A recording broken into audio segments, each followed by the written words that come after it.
Bismillah, Assalamualaikum warahmatullahi wabarakatuh. Alhamdulillah, wassalatu wassalamu ala rasulillah wa ala alihi wa sahbihi wa man walah, amma ba'd. Pemirsa yang saya cintai karena Allah tabaraka wa ta'ala, sedikit pengalaman ketika saya pernah mengikuti sebuah daurah di daerah Sukabumi sana. Seorang di antara masyayikh yang hadir di waktu tersebut dari Kuwait, seingat saya, beliau ngobrol-ngobrol dengan saya dan mengatakan, anta talibul ilm, kamu penuntut ilmu? Ya, insyaallah ana talibul ilm, Syekh. Saya katakan seperti itu, bahwasanya saya penuntut ilmu. Maka beliau menghadiahkan kepada saya di waktu tersebut yang saya katakan ini hadiah yang sangat berharga dari beliau, walaupun bentuknya bukan materi. Apa hadiah tersebut? Sebuah nasihat. Sebuah nasihat yang Rasulullah SAW bersabda, hak di antara hak seorang mukmin, idza stansahaka an tansahah, apabila dia minta nasihat kepadamu, nasihatilah dia. Maka beliau nasihati saya dengan nasihat yang sangat berharga, wallahi taala, sampai detik ini saya tidak lupa. Apa kata beliau? Bahwa akhi, ya, inna ba'da talabatil ilmi al-yawm usibu bi azmatil adab. Sesungguhnya sebagian dari penuntut ilmu di zaman ini mereka ditimpa oleh, ya, apa yang dikenal dengan azmatul adab, yaitu krisis akhlak, krisis adab, di mana sebagian penuntut ilmu la ilaha illallah, dia hafal ini, dia hafal itu, dia hafal ini, akan tetapi dilihat dari akhlaknya la ilaha illallah, sangat, ya, masih banyak, ya, tindak tanduk dan akhlaknya yang tidak sesuai dengan tuntunan apa yang telah diilmui dari ilmu la ilaha illallah. Dan ini musibah yang sangat besar, sampai beliau mencontohkan kepada saya bahwa, ya, beliau mengatakan ada sebagian penuntut ilmu yang baru muncul di dunia dakwah, sampai mengatakan tentang Syekh bin Baz, Syekh Utsaimin, ya, Syekh Albani rahimahumullah taala. Apa mereka katakan? Ya, hum rijal wa nahnu rijal. Mereka adalah laki-laki, mereka orang gentle, mereka lanang, kalau bahasa Jawanya. Kita juga gentle. Mereka punya ilmu, kita punya ilmu. Mereka punya pendapat, kita punya pendapat. La ilaha illallah. Maka beliau mengatakan, kalau boleh saya katakan, kata beliau, sahih, hum rijal. Betul, mereka para ulama itu adalah rijal, orang-orang yang memiliki kedudukan, memiliki ilmu dan seterusnya, ya, yang dunia mengakuinya. Akan tetapi saya sekalian, kata beliau, antum dajjal, hum rijal wa antum dajjal, ya, waliyadzubillah. Ini menunjukkan bahwa, pemirsa yang dicintai karena Allah Subhanahu wa taala, wallahi betapa butuhnya kita sebagai penuntut ilmu kecil seperti ini untuk kita memiliki daripada akhlak yang mulia, memiliki adab yang samiyah, yang fadilah, yang karimah, yang dianjurkan oleh Rasulul Islam Muhammad sallallahu alaihi wasallam. Maka saya teringat dengan ucapan Al-Imam Az-Zurnuji rahimahullah ta'ala. Beliau pernah berkata bahwasanya apa? Yang bagi li talibil ilmi an yataharraz anil akhlaqir razilah li'annaha kilabun ma'nawiyah. Fakama anna al-malaikata la tadkhulu baytan fihi kalb, fakadzalika al-ilm la yadkhulu qalban fihi ma'siyatun wa su'i adab. Beliau mengatakan bahwasanya apa? Wajib bagi setiap penuntut ilmu untuk mereka menghindarkan diri dari akhlak yang tercela, akhlak yang buruk. Kenapa? Karena akhlak yang buruk, akhlak yang tercela itu adalah apa? Kilabun ma'nawiyah. Beliau mengatakan bahwasanya apa? Ya, akhlak yang tercela itu adalah ibarat anjing secara ma'nawi, waliyadzubillah. Ya, ibarat anjing secara ma'nawi, bukan anjing beneran, tidak. Secara ma'nawi. Maksud beliau apa? Bahwasanya apa?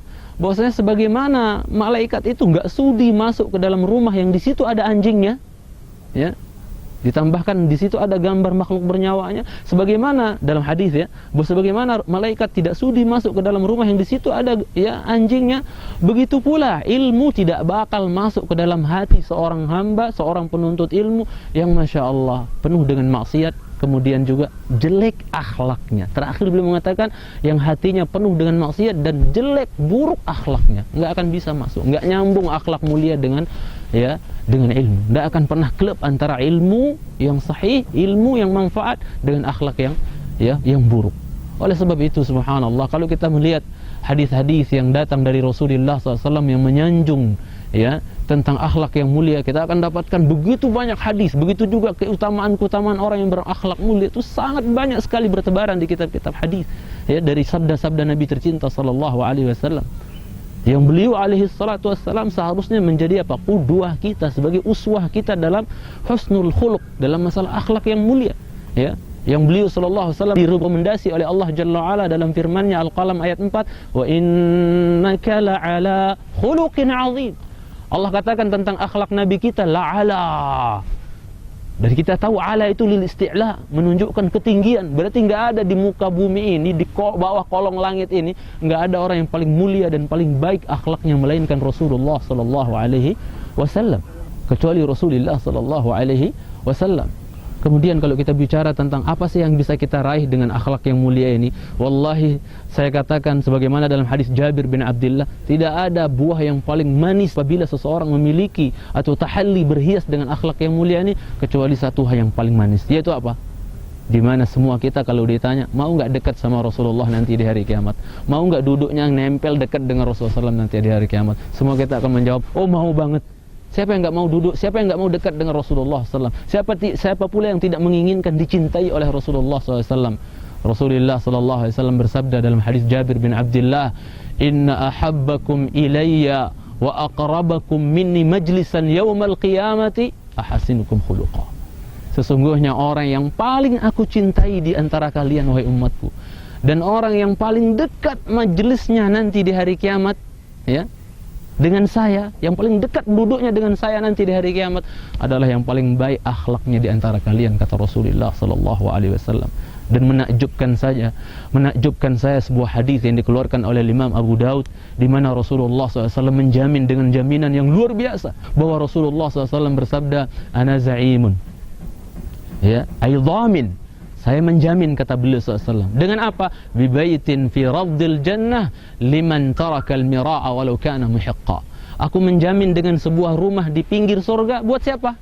Buat orang yang meninggalkan debat kusir walaupun dia benar. Banyak orang berdebat hanya untuk otot-ototan, menang-menangan, ngomong dan seterusnya, bukan untuk mencari kebenaran. Maka debat kusir seperti ini apabila ditinggalkan oleh seorang hamba, Rasul jamin bagi dia rumah di pinggir surga. Wa bi baitin fi wasatil jannah liman tarakal kadhiba walau kana maziha. Dan aku jamin dengan sebuah rumah di tengah-tengah surga. Buat siapa, kata Rasulullah? Buat mereka yang meninggalkan berdusta, meninggalkan bohong, ya, walaupun dia tujuannya hanya bercanda semata, ya, tapi isinya kebohongan. Apabila dia tinggalkan akhlak buruk seperti ini, maka bagi dia rumah di tengah-tengah surga. Yang paling membanggakan, dan ini kabar gembira buat kita semua, ya, wahai yang berusaha untuk selalu berakhlak mulia, kata Rasulullah SAW, wa ana za'imun bi baitin fi a'lal jannah liman hassana khuluqah. Dan saya menjamin dengan sebuah rumah di surga yang tempatnya tinggi, kata Rasulullah SAW. Buat siapa, ya? Buat mereka yang memperbaiki akhlak dan adabnya. Betapa penting kita memiliki akhlak yang mulia, berhias dengan akhlak yang mulia ini, pemirsa yang dicintai karena Allah Subhanahu wa taala. Maka mari kita belajar. Mari kita belajar ilmu tentang akhlak, kemudian kita berusaha untuk praktekkan dia dalam keseharian kita. Dan kalau ada yang bertanya, dari mana kita bisa memiliki akhlak yang mulia? Dari mana kita belajar akhlak yang mulia? Pelajari kitabullah Al-Quranul Karim. Sa'ad bin Hisham ketika bertanya kepada Ibunda Aisyah radhiyallahu taala anha, "Kaifa kana khuluqun Nabi sallallahu alaihi wasallam?" Bagaimana sebenarnya akhlak Rasulullah sallallahu alaihi wasallam? Ibunda kita tidak memperinci, oh beliau kalau mau tidur begini, kalau makan begini, keluar rumah begini, tidak mungkin. Maka beliau sallallahu alaihi wasallam, beliau Ibunda radhiyallahu taala anha menyingkat daripada mentalkhis daripada akhlak Nabi sallallahu alaihi wasallam dengan mengatakan, setelah beliau bertanya kepada Sa'ad bin Hisham, "Awalasta taqra'ul Qur'an?" Wahai Sa'ad, kamu enggak baca Quran apa?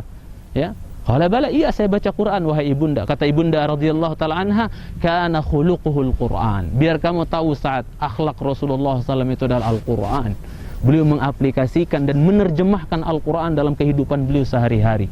Maka jangan salah kalau kita tanya orang-orang salafus saleh terdahulu, siapakah Quran berjalan yang sebenarnya? Quranun yamshi, Quran berjalan itu siapa sebenarnya? Mereka tidak akan mengatakan bahwa Quran berjalan itu yang hafal ayat berapa? Jawab. Surat berapa? Jawab. Baris berapa posisinya? Jawab semua. Bukan itu Quran berjalan versi orang-orang saleh terdahulu. Quran berjalan itu adalah yang berani dan mampu mengaplikasikan dan menerjemahkan isi dan kandungan Al-Quran dalam kehidupan dia sehari-hari. Rubbatalil lil Quran wal Quranu yal'anuh. Betapa banyak orang yang membaca Quran, tapi Quran itu sendiri melaknat dia. Maka mari kita berusaha untuk berakhlak dan akhlak yang mulia. Dan sumber akhlak yang mulia adalah Al-Quran. Sebagaimana para ulama berkata, Al-Quranu masdarul ilmi wal adab. bahwasanya Quran itu adalah sumber ilmu dan sumbernya adab. Wassallallahu ala Muhammadin wa ala alihi washabbihi wa sallam. Akhiru da'wana alhamdulillahirabbil alamin. Assalamualaikum warahmatullahi wabarakatuh.